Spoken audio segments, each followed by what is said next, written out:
Hi, I'm Dr. Christine Hanlon from the University of Central Florida, here to talk to you about how to communicate with faculty members. And yes, as a student, you absolutely should be communicating with faculty members. That is absolutely key for you to get a recommendation letter and key for you to get so many different opportunities at the university.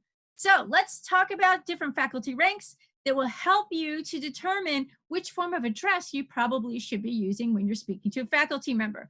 Because if you use the wrong form of address, you could inadvertently be offending a faculty member before you even really get started talking to them and developing a relationship. And you don't want to do that. So faculty ranks, let's talk about that. I'm going to go ahead and make my screen a little bit bigger. There we go. I can be right here. So faculty ranks. There are three main faculty ranks at UCF. There's instructor, there's lecturer, and there's professor. And these different ranks have very different meanings to them. An instructor basically means that someone, and usually means, and this is not in all areas, I will say that in the medical school, they have completely different rank systems, but this, for the rest of the university, this goes across. Most of the time, an instructor is someone who has a master's degree in the discipline in which they are teaching. And so an instructor has a master's. A lecturer has a terminal degree. A terminal degree in many areas is a PhD, or it could be an MFA. An MFA is a Master's of Fine Arts in Fine Arts and many other creative disciplines. The highest degree, the terminal degree, the highest degree that you can earn is an MFA. And so that is a terminal degree. So that is a lecturer. So lecturer means that they have more education usually than an instructor, but not always, not always. I am a lecturer. I'm actually a senior lecturer, so I've had some promotions over the years. So let's make this a little bit smaller again. There we go. Okay, so faculty ranks in terms of instructor level. There are different tiers within the instructor level. So there's an adjunct instructor, a visiting instructor, a regular instructor, an associate instructor, and a senior instructor. So the way this works is an adjunct instructor is basically a temporary person who is only teaching usually 1 or 2 classes a semester. And temporary, I say that kind of with a laugh because many of our adjuncts at UCF have been here for decades. But they are not a full-time faculty member.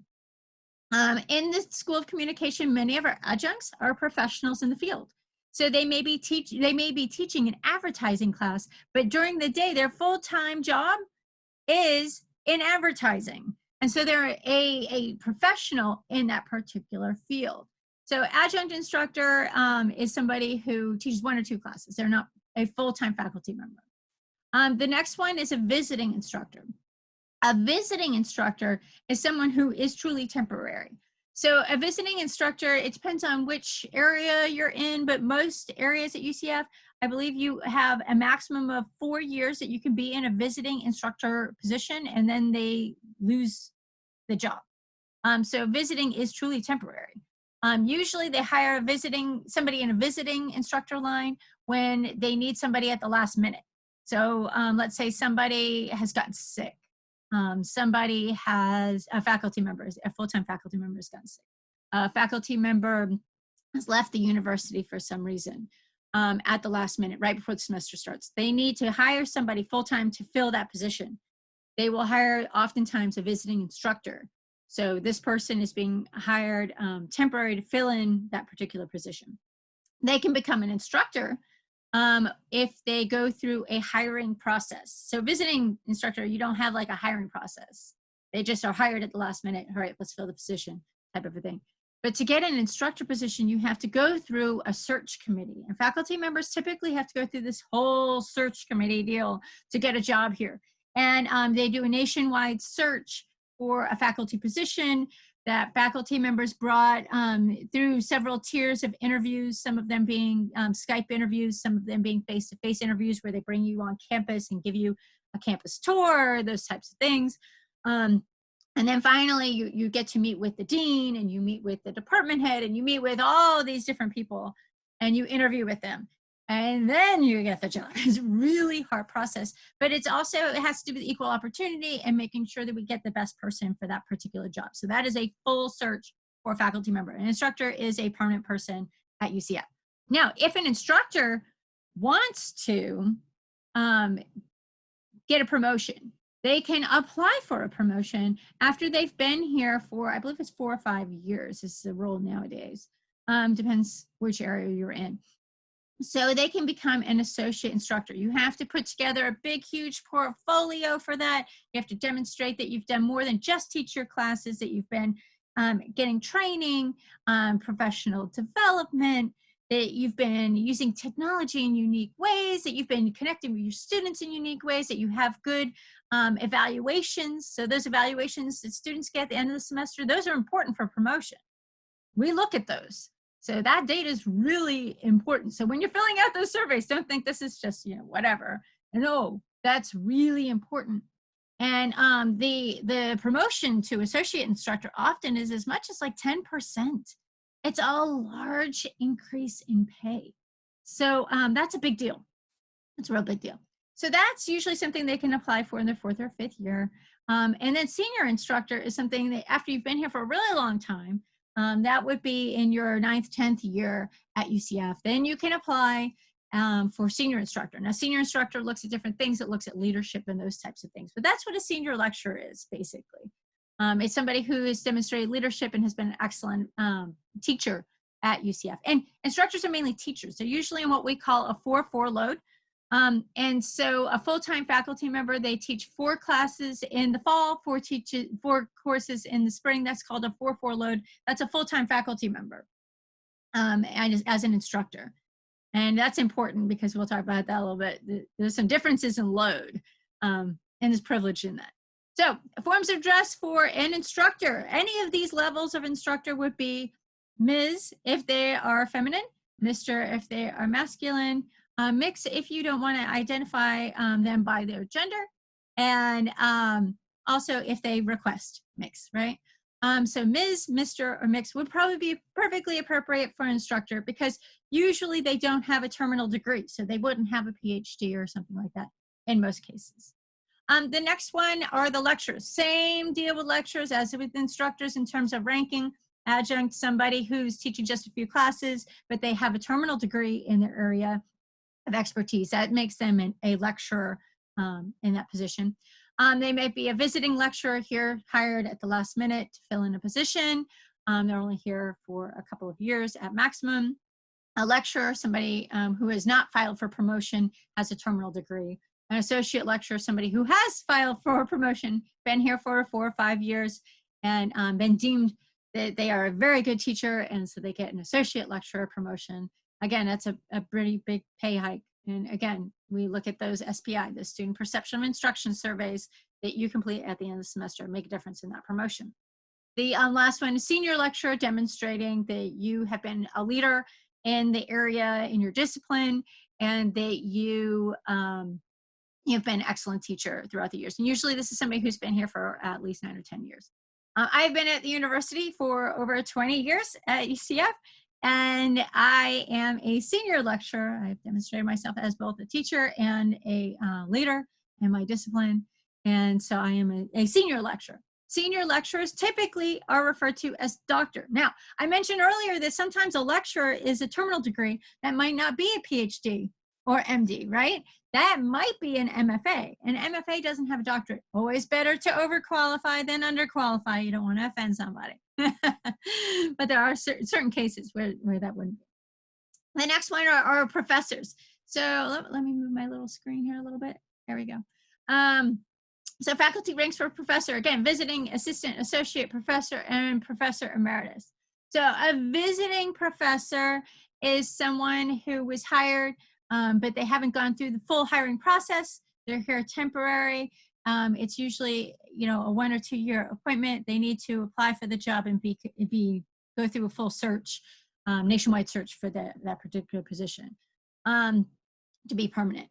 The assistant professor, that's gone through the full nationwide search, and they have been vetted. The assistant professor is someone who is on a tenure earning line. So usually when you have a professor title, it means that you are tenure earning. That means that your assignment is based on research. So your research is really important. And oftentimes for professors, for promotion to get tenure, most of that is weighed on their research effectiveness. So if they have been a scholar in the field, it takes into consideration teaching, but teaching is not the main criteria for tenure. Research is. So one of the things that you want to remember is that sometimes professors may be caught up a little bit in their research. You may be like, oh, they're always like in their research and they're always like, you know, maybe they're a little scattered in the classroom type of a thing. And it's like, well, that's why their job is based on their research. Teaching is kind of a side gig. So not really a side gig. It really isn't. But it's not as important for promotion and tenure. Promotion and tenure for a professor is based on research. So assistant professor, somebody who is tenure earning, that means they have 5 years to earn tenure. In that 5 years that they're an assistant professor, if they do not perform, if they do not publish, it's called publish or perish, they will lose their job. And that is a huge deal. If you get a assistant professor position at a university and you do not get tenure at that university, you are let go. You lose your job. And then you have to go through the application process to try to get a job someplace else. And if you have not gotten tenure at one institution, it's very hard to get a tenure earning position at another university.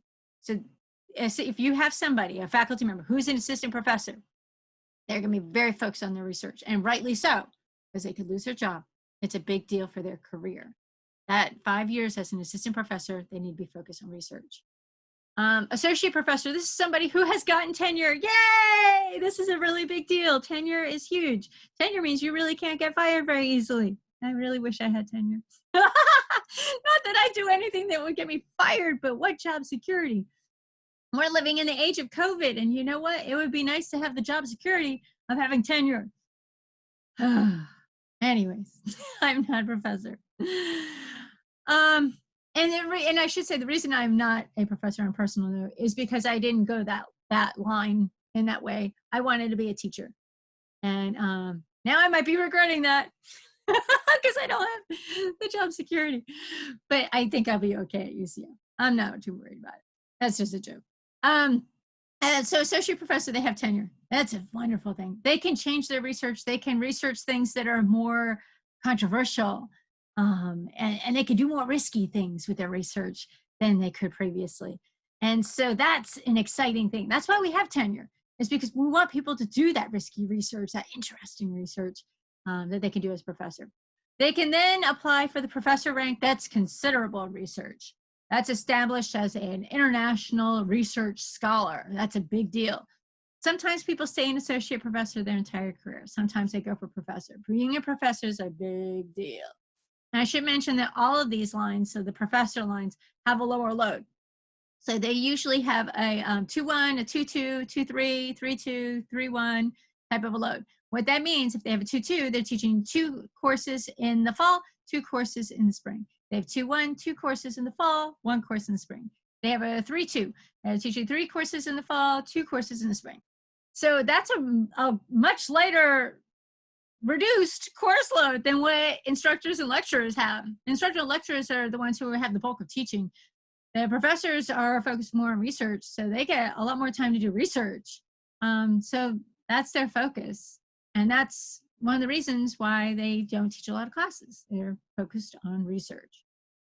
Professor Emeritus, that's somebody who has retired.